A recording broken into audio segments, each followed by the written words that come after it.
Morning came gently over Huntington Beach, the sun's first rays casting a warm glow over a coastline that was just beginning to stir. From an outsider's perspective, it was an ordinary start to a summer day in June 1979. Joggers pacing along the sand, surfers scanning the waves, and families laying out towels for a leisurely afternoon. Yet behind this serene tableau, a more ominous chapter was unfolding, quietly tethered to a man named Rodney Alcala. His tall frame moved through the early sunlight like a shadow, seamlessly blending into the backdrop of beachgoers who paid him little mind.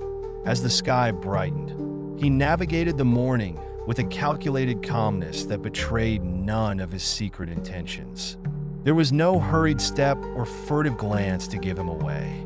Instead, observers might have noticed him adjusting the strap of the camera around his neck, an accessory he often used to disarm potential subjects. It was a tool of his trade, both literally and metaphorically, allowing him to approach strangers under the guise of a photography enthusiast. From a distance, he appeared almost friendly, a man on a casual stroll with a camera, taking in the ocean breeze like any other visitor to the shore. If one were to follow him more closely, they might observe his measured walk veering between parking lots and the water's edge. The morning haze caught the lens of his camera, reflecting the rising sun in a momentary flash. In that fleeting glimmer, an unseen tension flickered too, for this was no mere tourist capturing seaside memories. Real accounts from this very day indicate he was already on the lookout for anyone who might be lured into his deceptive orbit. His criminal past was not known to the beach regulars who passed by, offering polite nods or waves. They remained unaware that a dangerous predator stood among them, hidden in plain sight. Meanwhile, the rest of Huntington Beach carried on with its daybreak routines. Cafe owners flipped on neon signs and prepped for early customers, while locals lined up for breakfast burritos and coffee. Cars rumbled down the main boulevard, their drivers scarcely paying attention to anything beyond their commute. In this mundane morning rush, Rodney Alcala's presence became just another moving part of the city, a face in the crowd, a solitary figure scanning the horizon for some unspoken opportunity.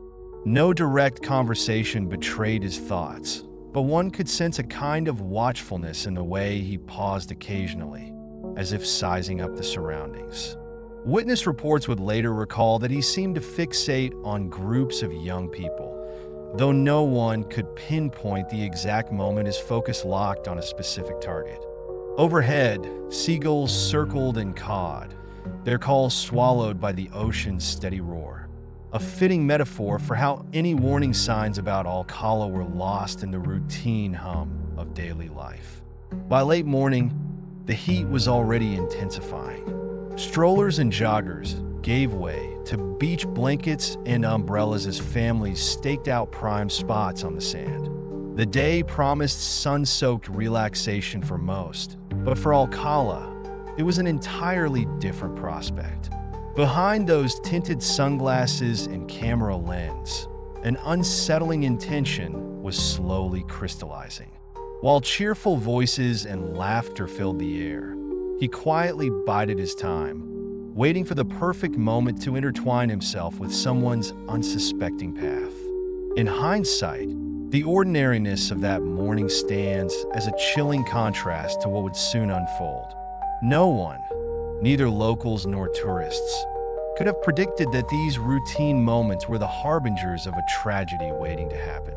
Yet the wheels of fate were already in motion, turning unseen beneath the bright Californian sun, setting the stage for the final hours of freedom that Rodney Alcala would ever know.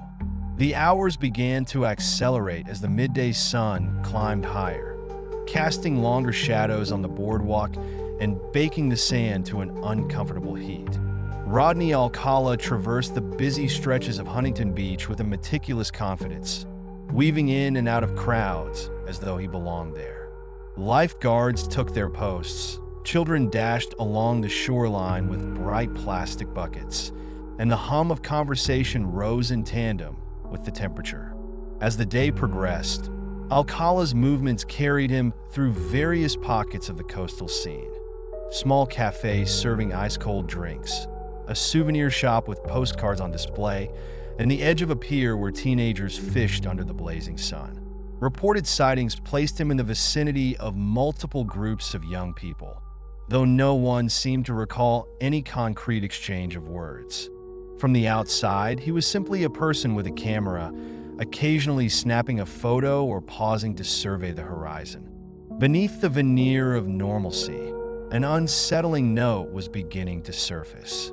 Some individuals, upon later reflection, described a slight nervousness or tenseness about him, an intangible sensation that something was off. Still, these impressions were fleeting and unvoiced, drowned out by the day's carefree atmosphere. By early afternoon, scattered talk among beachgoers included rumors of a man offering to take pictures, but these mentions were lost in a flood of sun-soaked distractions. Nothing, it seemed, was overtly alarming enough to prompt immediate concern. Yet, as time ticked forward, the air felt charged with a subtle, foreboding energy. Unbeknownst to everyone around, a tragic encounter was forming like thunderclouds on a distant horizon. Each passing hour brought Rodney Alcala and his chosen target closer together, inching toward a moment that would forever alter the day's sunny illusion. And even as the breeze carried laughter across the boardwalk, the faint echo of looming catastrophe lingered, growing ever closer. By late afternoon, the sun had begun its slow descent, painting the sky with streaks of orange and purple. The beach crowd started thinning as people packed up blankets and umbrellas, heading home or looking for a place to watch the sunset. Amidst this shift, Rodney Alcala was still on the move, seamlessly blending in with the remaining groups. The heat of midday gave way to a cooler breeze, but an undercurrent of tension seemed to intensify with each passing minute. Security footage and later statements place Alcala meandering through a parking area near the bike paths, a spot often used by locals to store surfboards or lock up bicycles. He lingered there, camera still in hand, as a handful of teenagers pedaled past, laughing and chatting. No alarm bells sounded for those who saw him in that moment. He remained another nameless figure in the background. What no one realized was that each step he took brought him closer to a decisive and irrevocable act. Observers noted he occasionally glanced at his watch, as though timing were crucial. The day was waning, and opportunities were narrowing. Overhead, the sun's rays began to fade, elongating shadows across the pavement, a cinematic foreshadowing of the darkness that would soon follow. For any outside witness, it was impossible to detect the urgency driving Alcala's actions. Yet there was a palpable change in his demeanor, subtle but undeniable. He stood a little straighter, scanned his surroundings more carefully, and chose his positions with intent. In those final, crucial moments, he exuded a mixture of confidence and silent agitation, a volatile blend waiting for the right and horribly wrong circumstance to ignite. With the sky turning duskier by the minute, the stage was set for an encounter that would remain etched in the public consciousness. The routine bustle of a popular beach day was about to collide with a predator's singular, chilling purpose. And as the daylight began to slip away, Rodney Alcala's final steps in the open world inched him ever closer to the threshold of a crime that would shock an entire community, and eventually the nation. Nightfall approached, bringing with it a subdued hush over the beach and its adjacent neighborhoods. What had been a lively coastal playground hours earlier now took on an almost eerie stillness. Under that dimming sky, Rodney Alcala made his decisive move. Although no shots were fired in a literal sense, The collision of fate and sinister intent struck with the impact of bullets, a moment where everything changed in an instant. Shortly before the final glimmers of twilight disappeared, a young girl named Robin Samso vanished. Witnesses later recalled seeing her in the company of a man who matched Alcala's description. The details were hazy. Some thought he was offering to take photographs. Others said he simply approached her for a brief conversation. There were no screams reported, no immediate signs of struggle in that fleeting encounter. Yet, as darkness settled, Robin failed to return home. The subsequent hours of frantic searching by friends and family would prove heartbreaking. The child was gone without a trace. The true horrors of that instant would only become clear in retrospect. Law enforcement and medical examiners later confirmed the devastating outcome. Robin Samso had been murdered, her remains found days afterward. The exact timeline of her final moments remains a tapestry of partial testimonies and grim discoveries. But for Rodney Alcala, that evening's monstrous act represented the culmination of a twisted compulsion he had carefully masked behind a seemingly harmless exterior. The streets near the beach, normally a haven for families, became the backdrop for an unthinkable tragedy. Patrol cars combed the area, flashlights pierced through the darkness, and the hum of police radios replaced the cheerful buzz of daytime activity. While no one witnessed the precise instant of the crime, the aftermath left an indelible stain on what had been a carefree summer evening. What began as a serene beach day had ended in the sudden and brutal removal of innocence, as though fate itself had fired a fatal shot. Unknown to him at the time, this act would also seal Alcala's own destiny.